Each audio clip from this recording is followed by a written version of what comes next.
फलटणच्या श्रीराम सहकारी साखर कारखान्यावर प्रशासक नेमून कारखाना आपल्या बगलबच्च्यांच्या घशात घालण्याचा सरकारचा डाव असल्याचा घणाघात माजी खासदार राजू शेट्टी यांनी केला।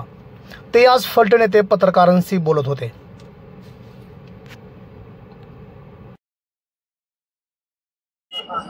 खरं तर आता नुकताच ऊसाचा गाळप हंगाम संपलेला आहे आणि तरी सुद्धा महाराष्ट्रामध्ये या क्षणाला जवळजवळ 6.5 ते 7 हजार कोटी रुपये FRP थकीत आहे। कालच मी साखर आयुक्तांना एक पत्र पाठवलेलं आहे की ही जी थकबाकी आहे या संदर्भामध्ये सरकार काय करणार आहे, कारण आज ऊस दर नियंत्रण समितीची बैठक आहे।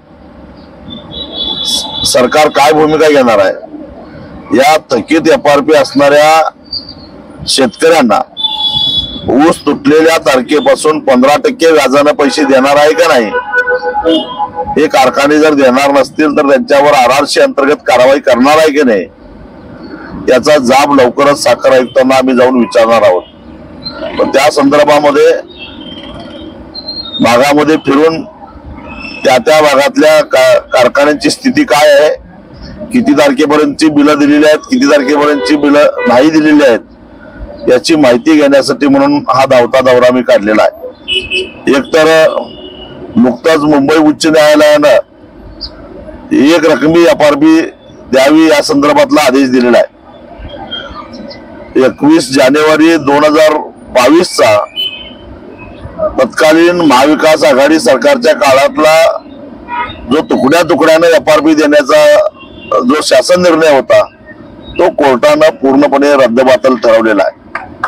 आणि त्यामुळं आता ज्यांनी FRPचा तुकडे केलेले आहेत आणि थोडे पैसे शेतकऱ्यांना दिलेले आहेत, उरलेल्या पैशाचं 15% व्याज शेतकऱ्याला दिलं पाहिजे आणि ते जोपर्यंत कारखाने देणार नाही तोपर्यंत आम्ही गप्प बसणार नाही। या सगळ्याची माहिती संकलित करायचं काम सध्या चालू आहे।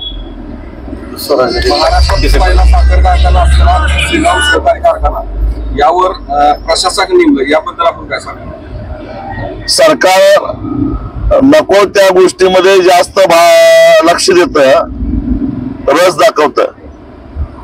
या सरकारला आम्ही सातत्यानं सांगत होतो की महाराष्ट्रातल्या ऊस उत्पादक शेतकऱ्यांच्यावर अन्याय होतोय, त्यांच्या FRPचे तुकडे केले जातात। उलट कारखानदारांची बाजू घेऊन सरकारच्या महाअधिवक्त्यानं शेतकऱ्यांच्या विरोधी भूमिका हायकोर्टामध्ये घेतली आणि ज्या ठिकाणी जो कारखानाच भाड्याने दिलेला आहे त्या ठिकाणी प्रशासक नेमायचा आणि हा कारखानाच पूर्ण आपल्या घशात घालायचा, यासाठी मात्र सरकार तत्परता दाखवतंय। याच्यावरून सरकारला सहकारी साखर कारखाने वाचवायचे नाहीत तर आपल्या बगलबच्च्यांच्या घशात घालायचं आहे हे स्पष्ट होतं।